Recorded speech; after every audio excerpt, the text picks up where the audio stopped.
Go. Hello, everyone. And so this is the BrakeSec podcast and stream. Welcome to everybody who's joining us tonight. Thank you all for coming. Thank you all to our new followers and Stets 10, for instance. Thank you for following. I was going to say, do we have new followers? We do. We get new followers every week. I'm glad the audio's even working too. First time out. Thank you for contributing to the first, making sure I don't screw up the audio as per norm. Of course. Yeah. All right. So,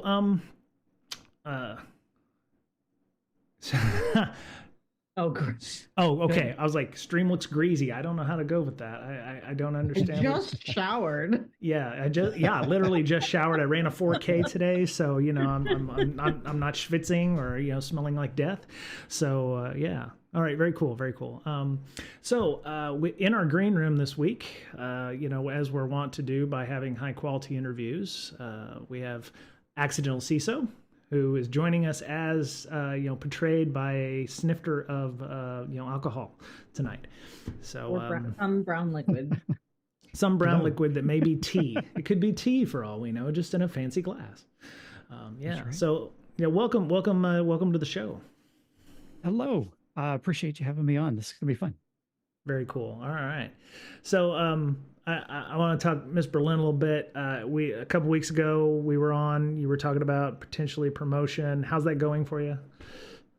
I don't officially have it yet, but I did get some news that I'd like 95%. Insider trading. Information. I'll make the announcement officially later, but yes, it should be in the next month. I'll call them. Don't make me call them. I mean, if you want. I will call. By God, I will pick up a phone. Is that, people still do that, right? I think so. Okay, yeah. Or just send them a Zoom link and then they have to show up, I think. There you go. All right. It's the rules. Yeah. It's the rules. Right. So, Mr. Betcher, you're doing okay? Weather's cooperating with y'all right now? And yeah, it's great. We had tons of rain, but it's drying out. Yeah, you got our rainstorm about a week ago. We ended up about 3 inches of rain. For those of you on our Slack, I had a backyard pool. At the same time, my pool is being built, so I could just go out there and belly flop and be like a mud kip or something like that. Yeah, Miss Berlin, AccidentalCISO, y'all are. We would freeze to death. Oh yeah, I was about to ask. Y'all are in about the same geographical location, so what's the weather been like for y'all in the last couple weeks? I think we're gross. I was gonna say, I think we're far enough apart that they're different, but yeah, it's been real bad. Oh my Midwest goodness. in general is never great in the winter. Right. I'm running the lake, so it froze for a while. Okay. Okay. Every year we get ice fishermen stuck, and they have to go save them with a helicopter. And wait. How did they get stuck? Yeah, that's my I'm question. picturing grumpy old men. Yeah, out there ice fishing. Yeah, just physics is hard. Their way? Physics is hard. No, it'll be thick enough ice to take ice shanties and four-wheelers and snowmobiles on, and then it gets warmer during the noon time. Okay. And then, okay.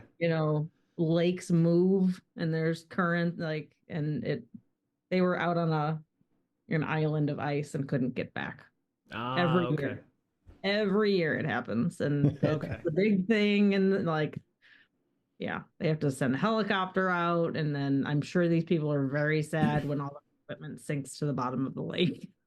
Yeah, I'd imagine so. I had a friend of mine I used to work with. Not a friend, actually. He lived up in Alaska, and he said the only reason people go to ice fish is because they can get completely blotto, and the fishing is just kind of a nice to have. If you get bored drinking, you can go fish. That was the kind of thing he said. You get bored with the drinking, at least you got something else to do that you can sober up with. But I've never actually gone ice fishing. I moved to San Diego to escape snow. And because I don't like me some snow. So also, people aren't normally sober when they fish. Really? I like fishing, but I've been known to not even bother to bait my hook because the fish actually just complicate things. So it's more just about being out there. Get the fish if the hook and get it. Highly recommend getting a charter. I have connections if anybody wants one. It is the best way to fish. You just show up and they have your food for you and your food, and like they bait your hooks and they take the fish off and it's the best. That sounds wonderful. Yeah.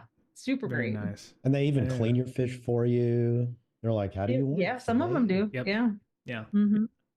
I did one of those when I was on Diego Garcia. We got like some barracuda and everything. And the island is very insular. So, you know, they'd take like 10% cut and you'd pay like $100. And this was a while ago. But then you'd take it to the one of the restaurants on the island and they would cook it up for you. And they would also take their cut. But it was still like you get hundreds of pounds of fish in a 4-hour time frame in the middle of the Indian Ocean. So, you know, you'd have barracuda and you have tuna and you have bluefin, you'd have all this fish. And I do remember doing that. I do remember getting sick, but I ended up, eating the fish. So it was okay. I just, I don't like ships. So I was in the Navy, but I never spent time on ships. I know, it's a weird thing. Come back for more insights about the Navy and how I didn't spend any time on the ships. Anyway, so I know everybody's here to not hear us talk about fish and weather and stuff. Appreciate everybody who's coming in tonight. Please let people know if you're watching right now that our YouTube channel will have the VOD of this. And we're streaming it right now. We'll have it on LinkedIn. We'll put up a link to LinkedIn and everything so you can join us there as well. But okay, so AccidentalCISO. I followed you for years on Twitter. Very insightful posts. For the most part. No, I'm just kidding. Very insightful post. very insightful posts. You said something about like high quality interviews and stuff. You set the bar high here for me already. Expecting me to be smart. It's still January. It's still January. It's fine. That's right. To be smart this late on a Sunday night is we can only go up from here. We can only go up from here. It's all good. Hey Beta Wolf, about 1% insightful. Oh, that's harsh, the Beta Wolf. I think you're talking about me there, but yeah. So AccidentalCISO, tell us about yourself. I want to ask you about your handle, but you do the Mindful Business podcast, so I want to talk a little bit about that. Mm-hmm. And so how did we always start with the origin story. So how did you get your start in information security? I'm assuming it was accidentally? Sort of. I've always been in the security space, working for small orgs and small businesses and startups, being the only systems administrator many times, or being in orgs that didn't have a dedicated security group. So I would have to fill in for that. But I was working at a security startup that got acquired by a much larger company in the security space and was doing cloud service operations for them. And we got, spun off. So I stayed in the security space for a while. And, following that, went to a healthcare SaaS startup as well. So, that's the place that I ended up accidentally becoming the CISO.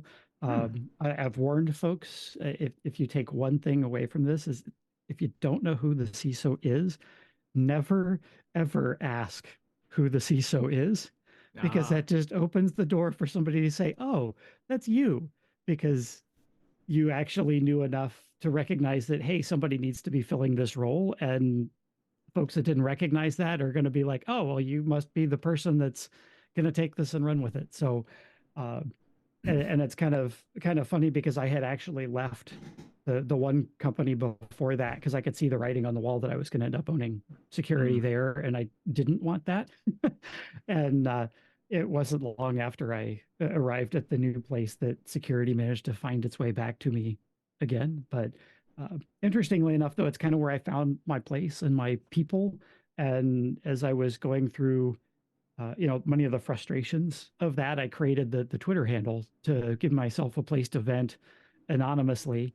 And it sort of took on a life of its own, but it also, like I said, found my people, found a lot of support, and found that I knew more about what I was doing than I thought I did. And so it was good. That was kind of the origin story of the handle and me finding my place in the community and my career. Yeah, and that's a great niche, right? Like I think I'm sure you've heard of other people that have found themselves kind of in that So situation. many. I Yeah. mean, people come out of the woodwork, and like I get so many messages and DMs and stuff of people saying like I accidentally became the CISO too. Like it happens way, way, way more than you would think. And that's kind of become that place that I was at, like completely burned me out and destroyed my mental health and stuff. Like it was awful. Right.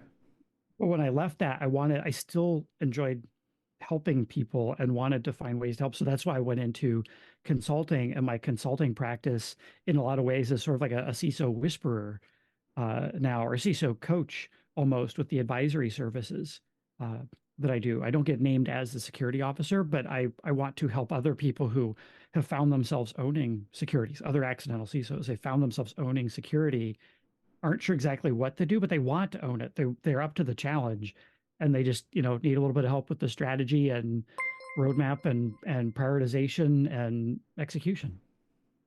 Very nice. A lot of times just where to start.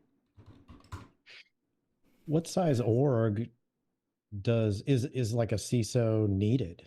I mean, maybe you have a 20-person company and you really don't need security, or do you?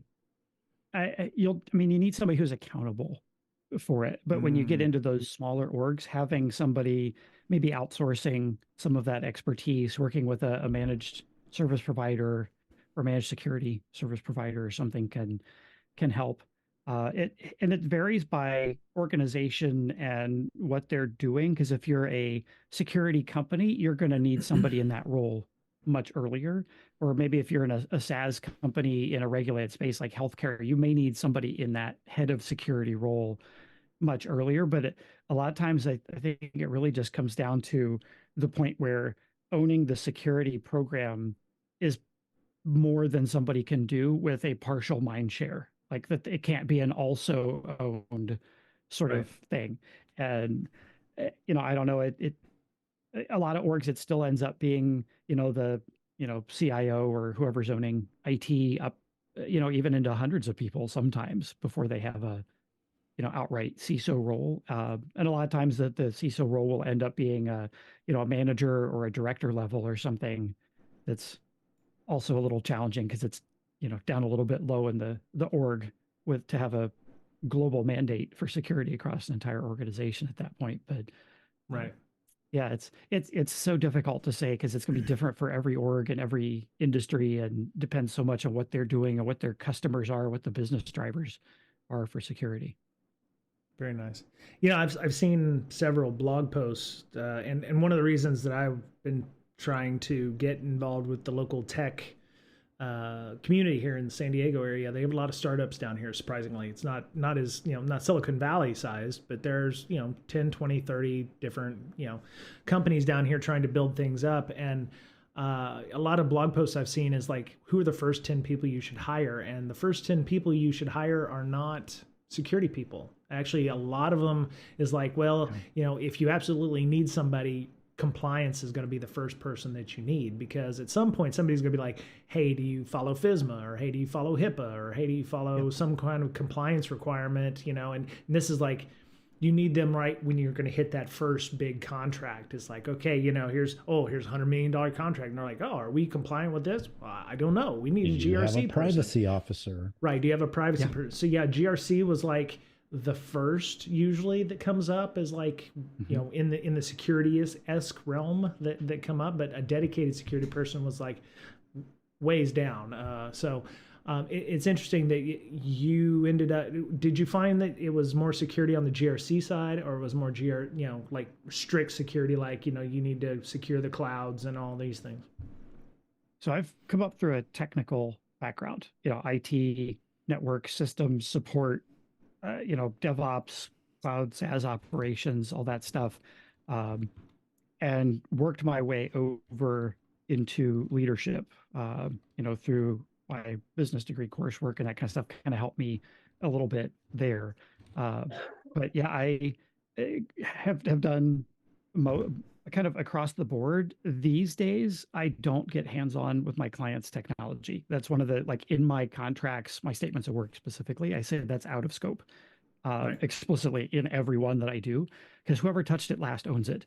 And I will be happy to guide them through setting, firewall rules or whatever they need to do, or set up a VPN or but I'm not gonna touch it. But I'm a huge proponent of outsourcing, because these small orgs, like you mentioned, a 10-person org, they don't need a full-time person, but maybe whoever is kind of in that COO role may be taking on compliance, or maybe possibly the CFO, or whoever is kind of overseeing legal or something may.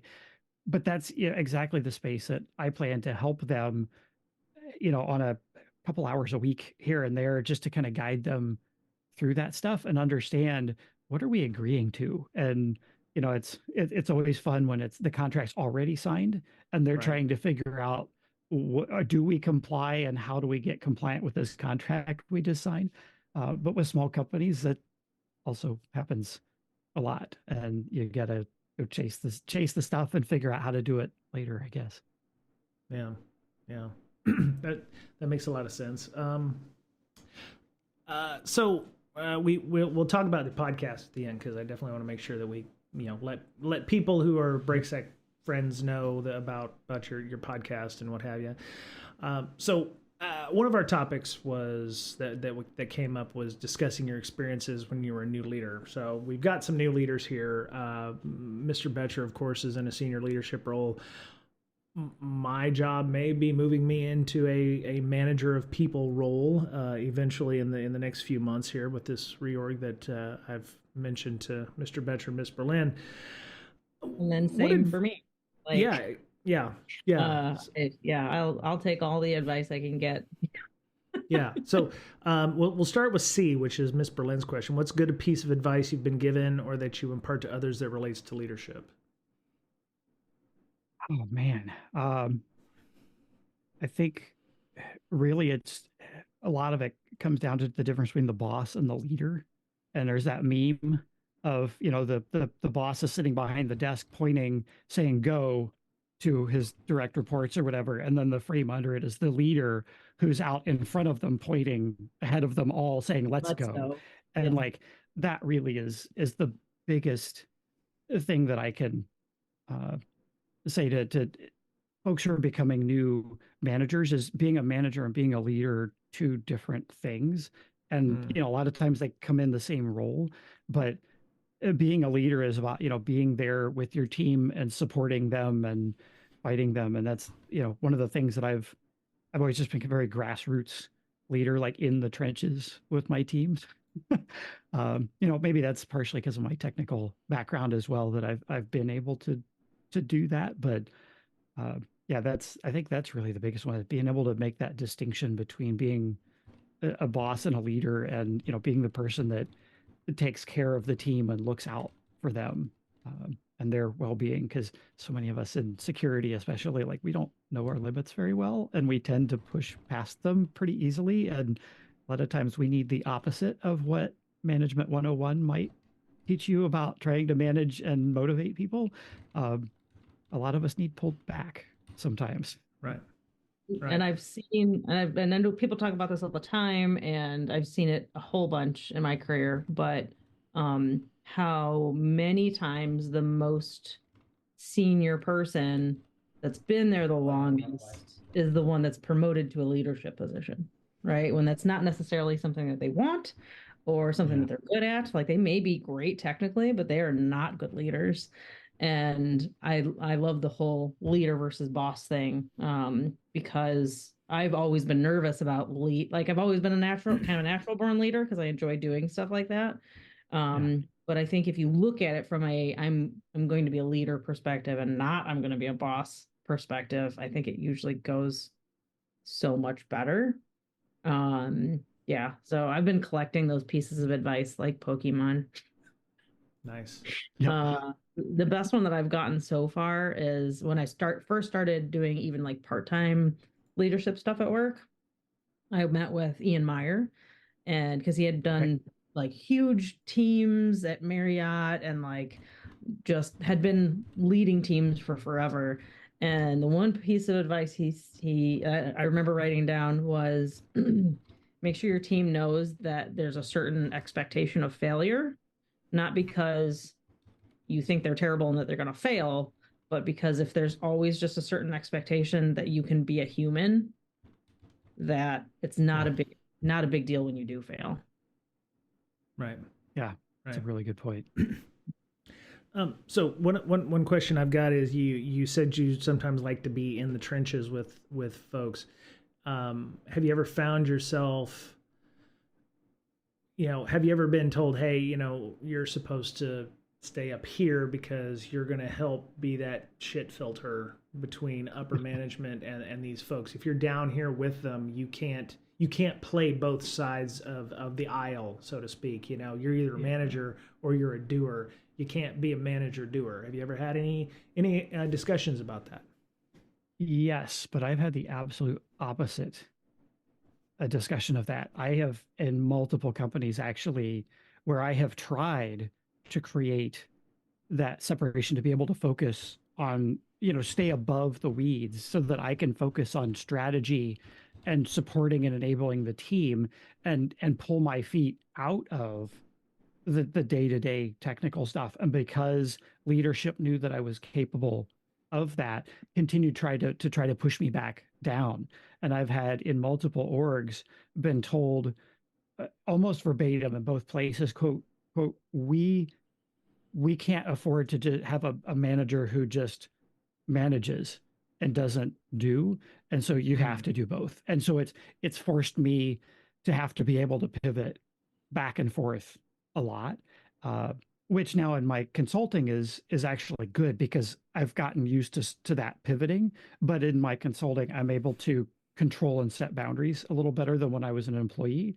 But that ability to do the strategy and the higher level business level thinking and consulting, and then flip to help with execution and dive in and roll up my sleeves is kind of a superpower there. But it was very frustrating working in those orgs and constantly being pushed down when actually what I needed was to be able to have them help pull me up so that I could focus on enabling the teams, because we were at a point with scaling the teams where that's what I needed to do. And I ended up too often in the weeds, still trying to do firefighting and that kind of stuff. And it didn't let us be as successful as we could have if I hadn't had other, dare I say, poor leadership continually shoving me back down because they didn't want to backfill me in the process. Right. Yeah. See, it's been my experience that me as the shit filter, I'm the one organizing and communicating between those folks. And to be honest, I've left the technical world a long time ago, so I'm not going to be popping shells. My job is to, I'm a people person, damn it. So I'm talking with the product teams, and I'm talking with senior leadership and security management, which is a full-time enough job for me. And me trying to get in there, and my laptop is complete shite at work, but trying to get those things set up and getting an environment set up and all that stuff, it would actually be a detriment to my team by doing that. So, I say we define our roles, and I like, hey, what do you need me to do? That kind of thing. And it actually comes from both sides. It's, hey, management, what do you need me to do, or what do you want to see out of this? And then for my team, and like you said, be a leader is, I tend to carry the water, so I try to keep the filter. I try to get things out of their way. If they need access to code, I'm the guy on chat going, hey, product team, I need this now. I need this 5 minutes ago. We're doing X. You need to tell me, how to get access to these things, or finding them points of contact or something. So sometimes some people see that as like, being the water boy or something, but they can't do their job if they have barriers or obstacles to that. And so for me, it's been, I try to be the effective communicator that they may not have time to do, or hold meetings and manage those things. So I guess it just comes down to management styles. So my question in there was, are you emulating what you learned at other orgs? And it sounds like you've done some of that, but it's like you kind of have to build your own leadership style. So are you just taking a little bit from column A and column B and just kind of melding them together? I've done a lot of reading over the years, partially through my, my business coursework, some stuff on the side. Pay attention to what folks talk about leadership on Twitter and social media and that kind of stuff as well, quite a bit. Right. So that's been a great source of learning. And I've pulled, from my experience, some of it, emulating what has worked and what to do, and some of it taking those lessons and saying, okay, that's what not to do, and just knowing like I'm not going to do that. I'm going to do the opposite of that. So that's one of the big things. But I like your comment about the water boy, because that's one of the things about me and my leadership style is like I never feel like I'm above anybody else. Right. Like our roles may be different, but like I'm not like just because I'm a manager or a level or two or whatever up from somebody. I mean, I'm better than them. We're Right. equal as humans. We're just there to all work together as a team, and we've got different roles. But also, like I've never been not willing to do whatever needed done. Whether that's sweeping the floors and taking out the trash, on deployment nights, Right. so that the rest of the team can stay focused on what they're doing or whatever. Like there's literally nothing that I feel is beneath me. And that's one of the things that, I hope that my team sees, because I want them as well to, be willing to help and do things as well when other folks need their support. Because a lot of times we end up in support kind of roles in IT and infrastructure and security. Right. Well, Right. just look at the word leader. I mean, what does that actually mean? It means someone who leads, right? And what does that mean? Well, you're the point of the spear, right? So if you have some job to do, you're the first one there.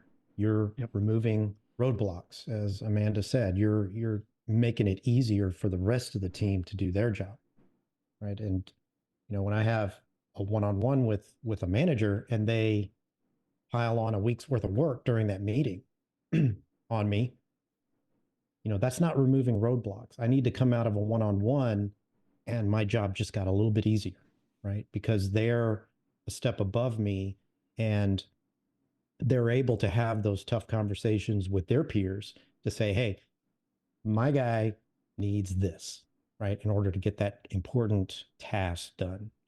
Right? And so that's what a true leader can do for the team is be that person who removes those blockers.